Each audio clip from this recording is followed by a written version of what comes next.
तरावीह तरवीहा का बहुवचन है और तरवीहा का अर्थ है एक बार आराम करना। और शरीयत में तरावीह वह नमाज है जो सुन्नत मुअक्कदा है और रमज़ान की रातों में इशा की नमाज के बाद से सुबह सादिक के बीच जमात के साथ या अकेले पढ़ी जाती है और आम तौर पर इशा की नमाज के तुरंत बाद पढ़ी जाती है।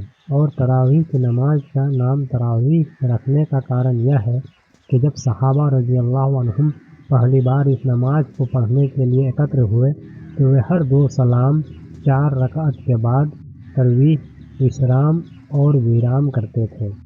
हज़रत आयशा रज़ी अल्लाह ताला अन्हा से रिवायत है कि नबी करीम सल्लल्लाहु अलैहि वसल्लम रात में 4 रकात नमाज पढ़ते, फिर थोड़ी देर आराम करते, फिर वे लंबे समय तक नमाज पढ़ते, यहाँ तक कि मुझे उन पर तरस आ जाता। मैं कहती, मेरे माँ बाप आप पर कुर्बान हो, ए अल्लाह के रसूल, अल्लाह ताला ने आपके अगले पिछले सभी गुनाह माफ़ कर दिए हैं, तो आप इतनी मेहनत क्यों करते हैं? पैगम्बर सल्लल्लाहु अलैहि वसल्लम कहते, क्या मुझे अल्लाह का आभारी बंदा नहीं होना चाहिए? हज़रत उमर बिन ख़त्ताब रज़ी अल्लाह ताला अन्हु रमज़ान में हमें 2 तरावीहों के बीच इतने लंबे समय तक आराम करने का मौका देते थे जितना समय में मस्जिद नबवी से तुला नामी पहाड़ तक चला जा सके। इससे ज्ञात होता है कि तरावीह के शब्द पैगम्बर सल्लल्लाहु अलैहि वसल्लम और उनके सहाबा और ताबईन के समय में भी प्रचलित था।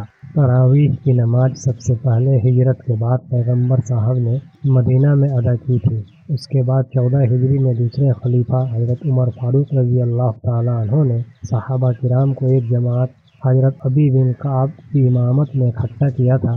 हज़रत अबी बिन काब रज़ी अल्लाह ताला अन्हु की मृत्यु 19 हिजरी में हुई। 5 वर्षों तक आप स्वयं 20 रकात पढ़ाते रहे और अन्य सहाबा भी पढ़ते रहे। हज़रत अबी बिन काब जैसे महान साथी ने इस दौरान 20 रकात तरावीह के विरुद्ध कोई रिवायत प्रस्तुत नहीं की।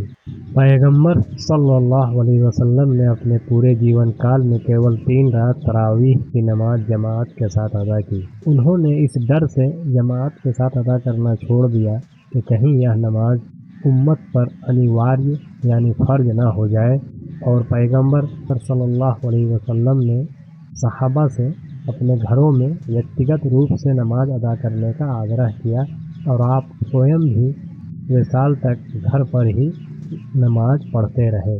पैगम्बर सल्लल्लाहु अलैहि वसल्लम की यह 3 दिवसीय नमाज को हज़रत आयशा, हज़रत अबू ज़र गफ़ारी और हज़रत नुमान बिन बशीर रज़ी अल्लाह अन्हुम द्वारा विभिन्न शब्दों के साथ वर्णित किया गया है।